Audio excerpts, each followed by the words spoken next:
Hi, it's me again with Corel Draw Tips and Tricks, and tonight this video is from a young lady somewhere near Pittsburgh. She emailed me this morning. I didn't quite understand, so I got her to email me the file. She's trying to engrave on both sides of this keychain to make for a realtor.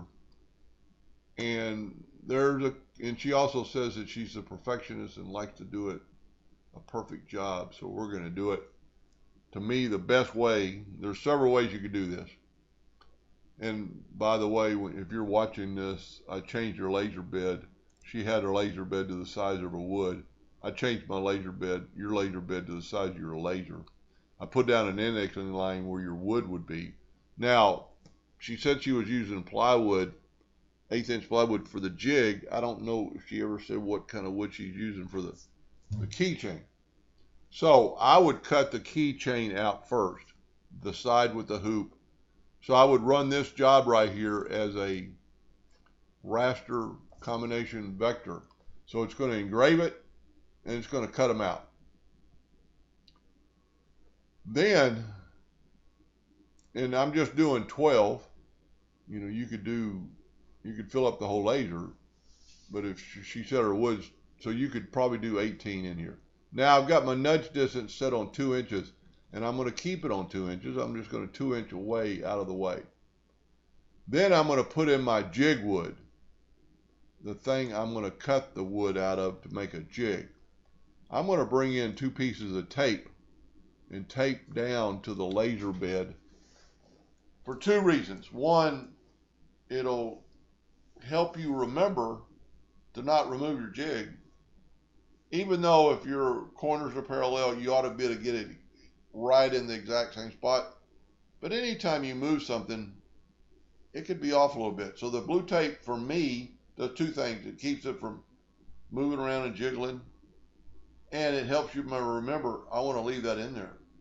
And then just take another piece of blue tape and roll it around your finger and take out your pieces of your jig. Maybe you can put your thumb there and hold it down while you're pulling it out. And then that way your hole is exactly where it needs to be. So let's take the jig away, but we don't really have to. We're going to leave them in there. We're going to leave the jig wood in there, but we want to put the other side of the house in there. So I'm back to 2 inches. I'm going to put them down till it's 2 inches. Now this time, don't run a vector job.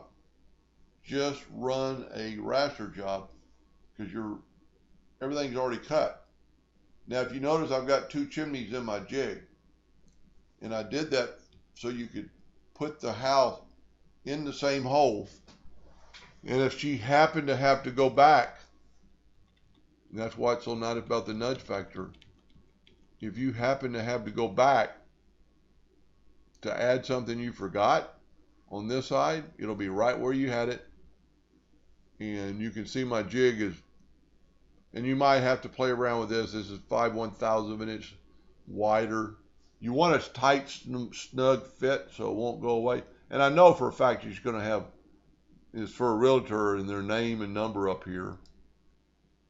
But just so you know, how I contoured this with that 5/1000. So anyway, I just made the chimney.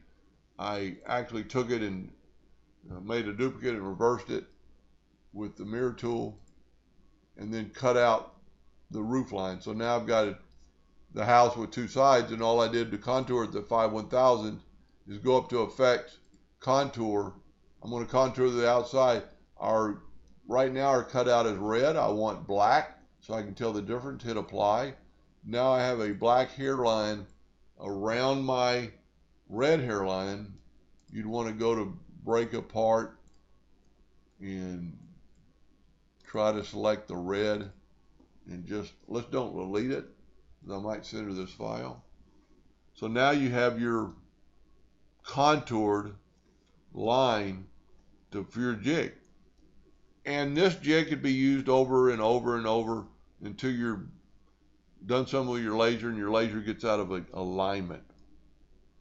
And what you could do, and this is what I've done a couple of times, somewhere in the jig, I might cut 2 holes. Okay? I might do 2 of these. Just get them out of the way. They're not in the way of anything. And then these 2 holes serve no purpose except for the next time you want to align your laser. I would maybe do one if you're doing a full sheet, and maybe do one down here. And then select those 2 holes on your print job and laser them again. And if they took out any more extra wood, your laser isn't aligned anymore to your jig. That's just a little insight. Anyway, I truly hope it helped her a little bit, and thank you for watching.